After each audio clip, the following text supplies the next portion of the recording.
देखिए इस वीडियो में मैं आपको बताऊंगा किसी भी लीनियर प्रोग्रामिंग प्रॉब्लम को बिग एम मेथड से किस प्रकार से सॉल्व करते हैं। देखिए यहाँ पे एक प्रॉब्लम दे रखी है, इसको हमको बिग एम मेथड से सॉल्व करना है। इसके लिए देखिए सबसे पहले आप लेक्चर नंबर 2 देख लीजिए, उसके बाद में इस लेक्चर पे आइए। देखिए सबसे पहले हम इसको स्टैंडर्ड फॉर्म में कन्वर्ट करते हैं और हम सिलेक्ट सरप्लस और आर्टिफिशियल वेरिएबल यूज करते हैं, जैसे कि हमने लेक्चर नंबर 2 में देखा था। तो देखिए यहाँ से देखिए इसको हमने स्टैंडर्ड फॉर्म में कन्वर्ट किया है। Max Z equal to 2x1 plus के 4x2 ऐसे ही लिख दिया। उसके बाद में सब्जेक्ट टू द कांस्टेंट, देखिए यहाँ पे इन इक्वलिटीज़ को इक्वलिटीज़ में कन्वर्ट करते हैं, तो हम यहाँ पे इक्वल टू का साइन लगाते हैं। तो यहाँ पे एक वेरिएबल का यूज करते हैं जिसे सिलेक्ट वेरिएबल यूज करते हैं, जब हमारा साइन जो होता है small than and equal to होता है। उसके बाद में देखिए यहाँ पे मैंने और बताया था आपको कि ये जब हमारा sign greater than and equal to का होता है उसको इक्वल टू में कन्वर्ट करते हैं, यानी कि स्टैंडर्ड फॉर्म में कन्वर्ट करते हैं। तो उससे पहले एक नेगेटिव, यानी कि नेगेटिव वाले को हम बोलते हैं सरप्लस वेरिएबल, और उसके बाद में हम ये नेगेटिव होता है क्योंकि हम x1 और x2 की वैल्यू 0 रखेंगे, तो यहाँ पे x2 बराबर -31 आ जाएगा। इसलिए हम इसको पॉजिटिव बनाने के लिए इसमें एक आर्टिफिशियल वेरिएबल यूज करते हैं जो हमने a1 माना है। उसके बाद में देखिए ये x1 plus 2x2 equal to, ये ऑलरेडी इक्वल टू से है, तो इसमें केवल हम आर्टिफिशियल वेरिएबल एक ऐड करेंगे। यहाँ पे एक आर्टिफिशियल वेरिएबल ऐड कर दिया इक्वल टू 26, और बाकी जितने भी वेरिएबल हमने लिए हैं x1 s2 s1 s2 s3 और कौन सा लिया है a1 a2 is greater than and equal to 0। देखिए इसके बाद हम इसका इनिशियल बेसिक फिजिबल सोल्यूशन निकालेंगे।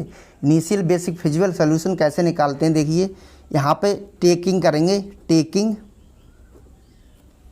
सबसे पहले हम देखिए यहाँ पे x1 और x2 को 0 ले लेंगे। x1 इक्वल टू 0 और x2 इक्वल टू 0, तभी तो हमें x1 का मान मिलेगा। लेकिन यहाँ पे x2 भी 0 करना पड़ेगा, ये तीनों 0 होंगे तभी तो इसका a1 का मान मिल पाएगा 30। तो देखिए हम s2 को भी 0 ले रहे हैं। उसके बाद में हमें क्या क्या वैल्यू मिलेंगे, देखिए यहाँ से ये 0 हो गया, ये 0, s1 की वैल्यू मिल जाएगी s1 इक्वल टू 18।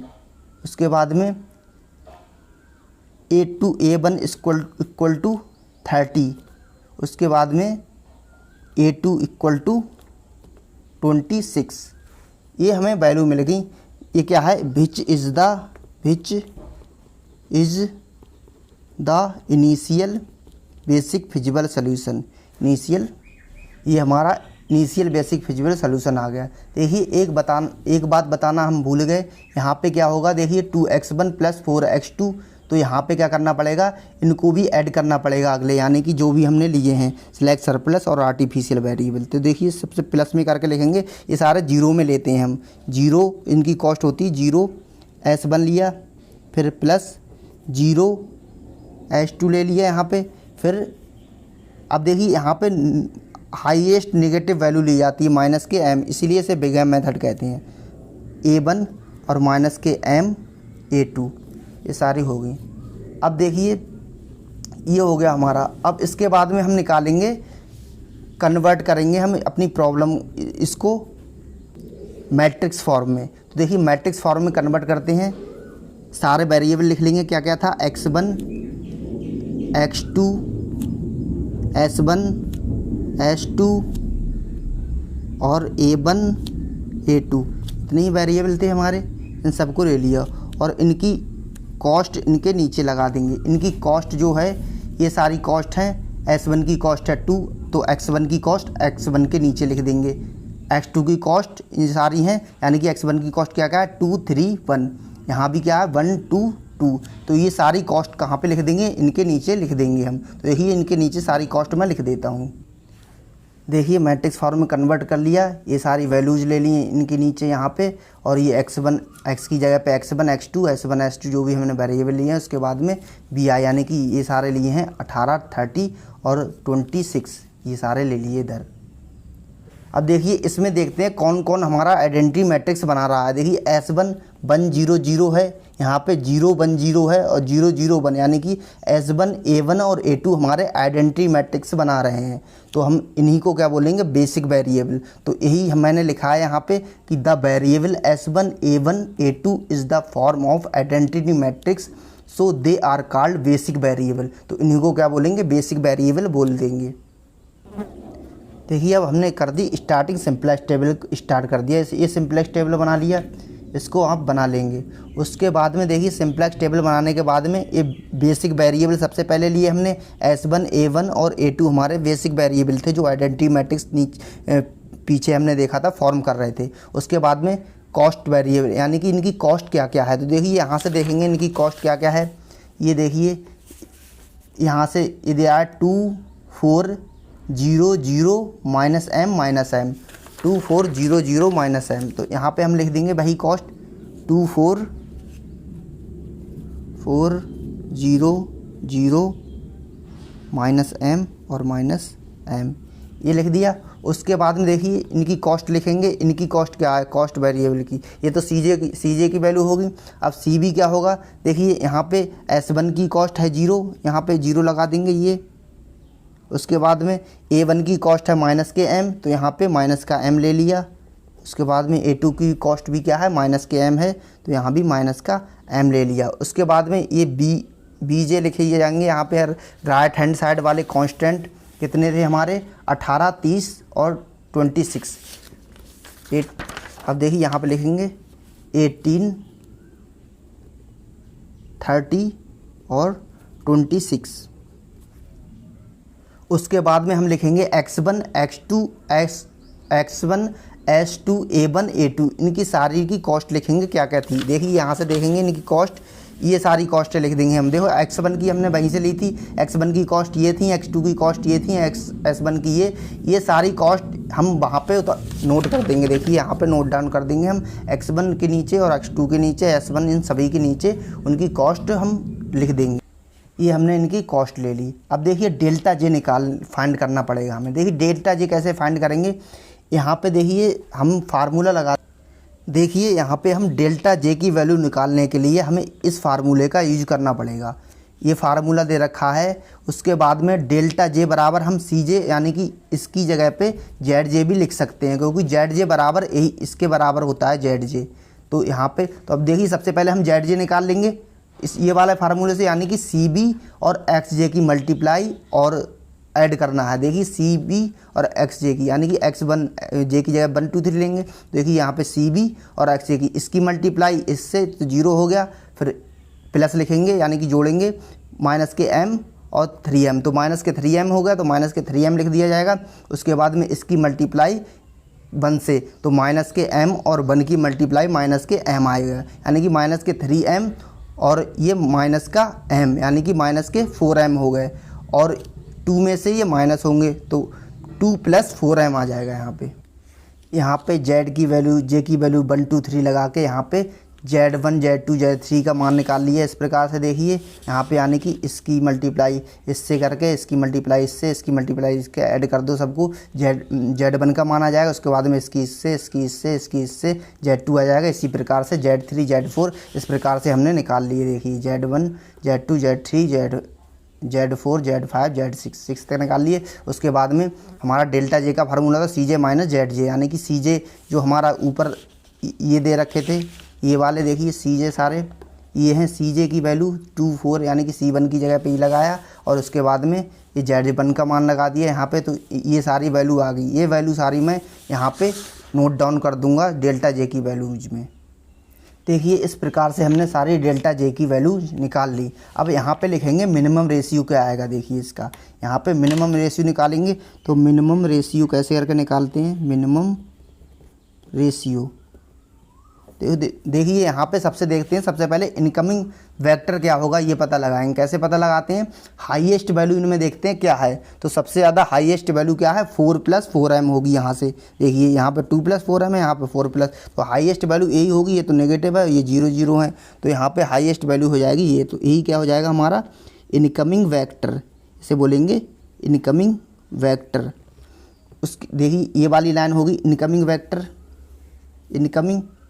उसके बाद में आउट गोइंग देखेंगे, यहाँ से आउट गोइंग क्या हो जाएगा, ये देखिए यहाँ मिनिमम रेशियो निकालेंगे। मिनिमम रेशियो कैसे निकालते हैं, एक्स जे की जो भी वैल्यूज होती हैं उसको इनकमिंग वाली वैल्यूज से डिवाइड करते हैं। देखिए 18 डिवाइड बाई 1 क्या हो जाएगा 18, 30 डिवाइड बाई 2 15, 26 डिवाइड बाई 2 कितना आ गया 13।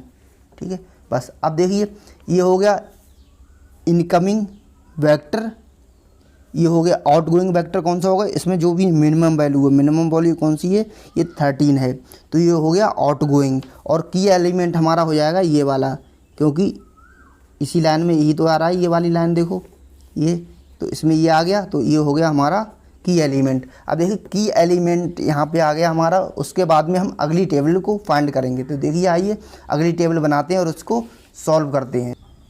देखिए ये हमने अपनी सेकंड टेबल बना ली है। तो देखिए अब आइए देखते हैं यहाँ से, देखिए क्या क्या करना पड़ेगा, बेसिक वेरिएबल कौन से होंगे। तो देखिए ये हमारा इनकमिंग और आउटगोइंग को देखें। देखिए इनकमिंग में हमारा कौन सा था, इनकमिंग में था हमारा x2 और आउटगोइंग हमारा था a2। तो इनकमिंग x2 आउटगोइंग a2 को रिप्लेस कर देगा, यानी कि a2 यहाँ से ख़त्म हो जाएगा और यहाँ पे इसकी जगह पे क्या आ जाएगा, बेसिक वेरिएबल में x2 आ जाएगा। और ये भी ध्यान रखते हैं कि जो भी हमारा यहाँ से रिमूव हो जाता है, जैसे a2 यहाँ से रिमूव हो जाएगा तो यहाँ से भी वो रिमूव हो जाता है, ये बात हम ध्यान में रखेंगे।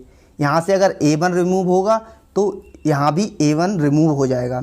जैसे कि यहाँ से जो भी इनकमिंग होता है और आउटगोइंग होता है तो इनकमिंग आउटगोइंग को रिमूव कर देता है, तो दोनों तरफ से रिमूव हो जाते हैं बस। देखिए अब हमने जो भी इनकी कॉस्ट थी बेसिक वेरिएबल लिए s1 a1 और x2, यहाँ से a2 रिमूव हुआ था तो यहाँ भी हम रिमूव कर देंगे, ये वाला कॉलम हम रिमूव कर देंगे, यानी कि क्रॉस बना दे रहे हैं इस पर हम। ठीक है, ये वाला हमने रिमूव कर दिया है, बस ये ध्यान में रखेंगे। ये रिमूव हो गया हमारा। अब इतना बचा हमारा, यहाँ से इनकी वैल्यू निकालेंगे। देखिए अब हमें देखना होता है यहाँ पे जो हमारा की एलिमेंट है वहाँ पे 1 बनाना होता है, और उसके ऊपर या नीचे कुछ भी हो, नीचे तो है नहीं कुछ, ऊपर ही है, तो यानी कि 2 और 1 इनकी जगह पे हमें 0 बनाना पड़ेगा। और यहाँ पे हम क्या बनाएंगे 1। तो यहाँ पे 1 बनाने के लिए सबसे पहले यहाँ पे क्या करना पड़ेगा, इस पूरे रो में हमें 2 से डिवाइड करना पड़ेगा। तो यहाँ से पूरे रो में हम 2 से डिवाइड कर देंगे, तो यहाँ पे हो जाएगा 13, 1/2, 1, 0, 0, 0 और 1/2। अब देखिए ये वाली लाइन हमारी इस प्रकार से आ गई, यहाँ पे 1 बन गया, 2 की जगह पे यहाँ पे 1 बन गया। अब देखिए अगला काम करेंगे हम, यहाँ पे 0 बनाना है। तो यहाँ पे 0 बनाने के लिए अगर हम इसमें से ये वाली माइनस कर दें तो यहाँ पे 0 ऑटोमेटिक बन जाएगा। तो इसमें से ये वाली माइनस कर देंगे हम पूरी रो, यानी कि 30 में से 26 माइनस करेंगे, 3 में से 1 माइनस करेंगे, 2 में से 2 माइनस करेंगे, यहाँ पे 0 बन जाएगा। 0 ही बनाना हमारा मेन मकसद है, और यहाँ भी हमें 0 बनाना है। तो यहाँ से इसमें मैं माइनस कर दे रहा हूँ, ठीक है, और हम यहाँ पे अपनी वैल्यू लिख देंगे। ये वाली लाइन हमने फिल कर दी इसी प्रकार 0 बना के। अब देखिए यहाँ पे हमें 0 बनाना है, इसी के रो में तो यहाँ भी 0 बनाना है, यहाँ तो बन गया। यहाँ 0 बनाने के लिए क्या करना पड़ेगा, देखिए यहाँ पे 0 बनाने के लिए अगर हम इसमें से ये वाला जो हमारा था आया था, डिवाइड किया था हमने, 2 से डिवाइड किया था, यहाँ पे 1 आया था। तो देखिए यहाँ भी 1 है और यहाँ भी 1 है। तो अगर हम इस वाले रो से इस वाले रो को इस वाले रो से माइनस कर दें तो आराम से हमारा यहाँ पे क्या बन जाएगा, 0 बन जाएगा। तो मैं इस वाले रो को इस वाले रो से माइनस करूँगा। देखिए ये दोनों मैंने लिख दी, इस वाले रो को लिख दिया 13, ये सब कुछ लिख दिया, और मैंने इस वाले पूरे रो को यहाँ पे नोट कर लिया है, ठीक है। इस वाले रो को, ये वाली हमने ऊपर वाली लाइन नोट कर ली यहाँ पे पूरी, 18, 2, 1, 1, 0, 0, 0, और ये वाली लाइन हमने यहाँ पे नीचे नोट की, और इसमें से मैंने इसको घटा दिया। देखिए इतना आया हमें। अब ये सब मैं यहाँ पे नोट कर दूँगा, डेल्टा जे की, सॉरी यहाँ पे S1 की जो भी रो में आएगा वो सारा नोट कर दूँगा। अब हम फाइंड करेंगे डेल्टा जे की वैल्यू। अब डेल्टा जे की वैल्यू फाइंड करने के लिए हम वही प्रोसेस अपनाते हैं। कौन सा formula, delta j equal to c j minus sigma c b x j, यहाँ j equal to 1 2 3 dot dot dot. ये फार्मूला लगा दिया, डेल्टा जे बराबर सी बी और एक्स जे को मल्टीप्लाई कर दिया, इसकी मल्टीप्लाई इससे, इसकी मल्टीप्लाई इससे, इसकी मल्टीप्लाई इससे, और ये सारी वैल्यू हमने फाइंड कर ली जेड जे की। और जेड जे के बाद में सी जे माइनस होता है डेल्टा, सी जे बराबर होता है डेल्टा जे इक्वल टू होता है सी j minus sigma C we और एक्स जे, यानी कि इन दोनों की मल्टीप्लाई, यानी कि सी जे और एक्स जे भी लिख सकते हैं, सी जे माइनस एक्स जे में से घटा दिया ये, तो हमारी सारी वैल्यू आई। इस प्रकार से हमें डेल्टा जे की वैल्यू हमें फाइंड कर ली। अब देखिए डेल्टा जे की वैल्यू फाइंड करने के बाद में अब इसमें से देखेंगे सबसे ग्रेटर देन कौन सा, तो ये सबसे हाईएस्ट ये वाला है 2m, तो ये हो गया हमारा इनकमिंग वेक्टर, ये क्या हो गया इनकमिंग। और हमारा आउटगोइंग कौन सा होगा, तो ये आउटगोइंग हो जाएगा, मिनिमम रेशियो निकालने के बाद में पता लगेगा। मिनिमम रेशियो कैसे निकालेंगे, 5 डिवाइड बाई इनकमिंग वाला ये वाला था हमारा, देखिए इनकमिंग ये वाली लाइन थी, तो 5 डिवाइड बाई 3/2, यानी कि 5 2 जा 10, 10/3, यहाँ पे लिख देंगे 10/3। यहाँ पे क्या हो जाएगा 4 डिवाइड बाई 2, तो 4 डिवाइड बाई 2 यानी कि 2 आ गया, 4 डिवाइड बाई 2 कर देंगे। और यहाँ पे क्या करेंगे 30 डिवाइड बाई 1/2, तो यानी कि 32 जा 26, यहाँ पे आ गया 2 और यहाँ पे आ गया 3.34। तो यहाँ से मिनिमम देखेंगे कौन सा मिनिमम है 2, ये वाला मिनिमम है, तो यही क्या हो जाएगा आउटगोइंग वेक्टर, ये वाला आउटगोइंग हो गया। तो यहाँ से आउटगोइंग हो गया ये वाली लाइन, देखो ये होगी आउटगोइंग, ये आउटगोइंग हो गई। और की एलिमेंट हमारा हो गया जो बीच में बचा ये वाला, ये हमारा हो गया की एलिमेंट। देखिए अब हम यहाँ पे बेसिक वेरिएबल लिखेंगे, टेबल हमने थर्ड टेबल बना लिए, अब आप भी बना लीजिए। उसके बाद में ये बेसिक वेरिएबल लिखेंगे। देखिए बेसिक वेरिएबल फिर से वही काम करेंगे सेम टू सेम जैसे हमने सेकंड टेबल में किया। फर्स्ट टेबल को देख के देखिए यहाँ पे सेकंड टेबल ये वाली थी, तो इसमें हमने देखिए यहाँ पे जो था हमारा इनकमिंग ये वाला था, इनकमिंग, और आउटगोइंग ये वाला था। तो यानी कि ये वाला रो इस वाले कॉलम से रिमूव हो जाएगा, यानी कि x1 से इनकमिंग वेक्टर हमारा x1 और आउटगोइंग a1, तो इनकमिंग आउटगोइंग को रिमूव कर देगा, तो ये वाला x1 a1 को रिमूव कर देगा और ये वाला इसकी जगह पे आ जाएगा। तो ये वाला रिमूव हो गया, ये रिमूव a1 यहाँ से होगा तो यहाँ से भी रिमूव हो जाएगा, तो a1 और a2 दोनों रिमूव हो गए। अब हमारे पास x1 x2 s1 s2 बचे, वो मैंने यहाँ पे लिख दिए। देखिए x1 x2 और इनकी ये सारे क्रॉस कर देंगे, यहाँ पे क्रॉस लगा देंगे, सब में इनकी वैल्यू कुछ भी नहीं है, और यहाँ पे बेसिक वेरिएबल लिख देंगे।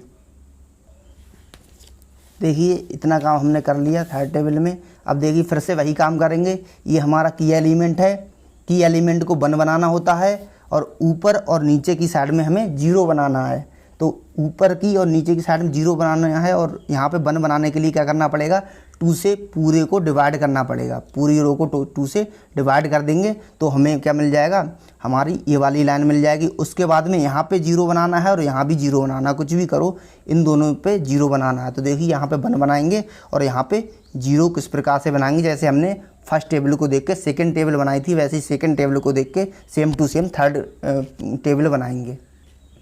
देखिए यहाँ पे हमने ये वाली लाइन है तो यहाँ पे 0 बनाना है, तो ये वाली लाइन नोट कर ली 5 5 3/2 0 1 0, और उसके बाद में ये वाली हमने नोट डाउन कर ली, ये वाली 2 1 0 0 0 1/2। अब देखिए यहाँ पे हमें 0 बनाना है इसकी जगह पे, तो इसको 0 बनाने के लिए यहाँ पे 2 से मल्टीप्लाई करते हैं तो यहाँ पे 3 बच जाएगा, यहाँ से 3 से मल्टीप्लाई करते हैं तो यहाँ भी 3 आ जाएगा, तो 3 में से 3 चला जाएगा 0, यानी कि हमने यही काम किया। देखिए 2 से मल्टीप्लाई कर ली, यहाँ पे इतना आ गया, यहाँ पे 3 से मल्टीप्लाई करी इतना आ गया, और इसमें से घटा देंगे 10 में से 6 गए 4 0 0 2, और ये हो जाएगा 3/2 इतना आ गया। अब ये हम नोट कर देंगे वहाँ पे, और इसी प्रकार से हम डेल्टा यानी कि x2 वाला रो और डेल्टा जे की वैल्यू हम फाइंड कर लेंगे।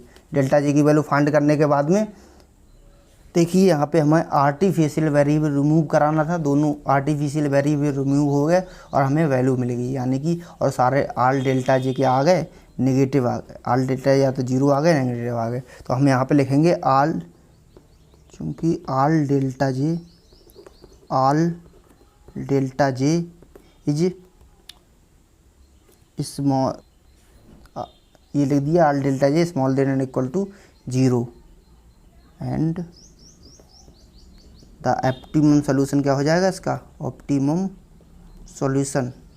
देखिए यहाँ से जो भी वैल्यू हमने ली थी क्वेश्चन में वो देखेंगे, ये लिया था देखिए max Z equal to 2x1 plus 4x2, यहाँ पर लिख देंगे max Z equal to 2x1 plus 4x2, यहाँ पे वैल्यू लगा देंगे। देखिए 2 मल्टीप्लाई x1 की वैल्यू क्या आई है यहाँ से, देखिए x1 की वैल्यू आई है 2 है, यहाँ से x1 की वैल्यू 2 है तो यहाँ पे 2 लिख देंगे, और प्लस के x2 की वैल्यू यहाँ से क्या है, x2 की वैल्यू 4 आई है तो यहाँ पे लिख देंगे x2 की वैल्यू 4, यानी कि 4 मल्टीप्लाई 4, 2 2 जा 4, 4 4 जा 16, 4 प्लस 16 यानी कि 20। तो मैक्स जेड की वैल्यू आ गई 20, मैक्स जेड की वैल्यू आ गई 20। तो इस प्रकार से हमारा यही क्या हो गया, ऑप्टिमम सॉल्यूशन हो गया।